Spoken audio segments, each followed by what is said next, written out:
ఇది ఫుల్ ఉంది, చదవండి, ఇది చదవండి, మీరే చదవండి, మీ ఇన్నోవేషన్ కి మీరే బాధ్యులు. అంటే మీరు నాకు ఇచ్చినప్పుడు సార్ మీరు చదవండి సార్, రిఫరెన్స్ ఎవరు ఇస్తారో వాళ్ళే చదవాలి.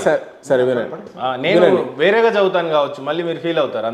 ఇప్పుడు and if they drink any deadly thing it will not harm them. ఇది మార్కులో ఏదైనా విషయం అంటున్నారా, ఏమంటున్నారా? నేపథ్యం వేరు. డెడ్లీ థింగ్ అంటే దేవుణ్ణి నమ్ముకున్నటువంటి పరీక్షా కాలంలో వాళ్ళు నా మీద నమ్మకం ఉంచి ఏది తాగినా వాళ్ళకి ఏమీ కాదు, ఏ హాని జరగదని ఉంది. సరే, ఇప్పుడు ఇట్లా ఉన్నప్పుడు ఒకరు ఎవరైనా నిజమైన ఉంటే తాగి చూపించండి కదా. అవును, ఈ రోజులలో అది లేవు.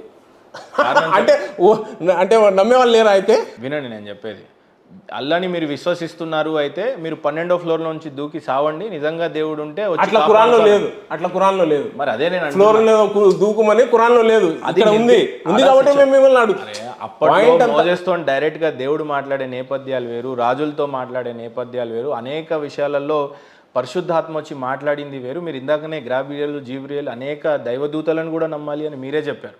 ఆ కాంట్రడిక్షన్ని పూర్తిగా చదవండి. నేను అంటుంది అది. పోనీ మీ దగ్గర ఒరిజినల్గా చేతిలో ఏదైనా బైబుల్ ఉండుంటే నేను చదివించాను. మీరు గూగుల్లో తీసి ఇచ్చారు, నేను కూడా గూగుల్లో తీసి ఇచ్చాను. అది మీ నేనేం ఇటు ఇవ్వండి, నేనేం మీకు సపరేట్ ఏం చూపించలేదు.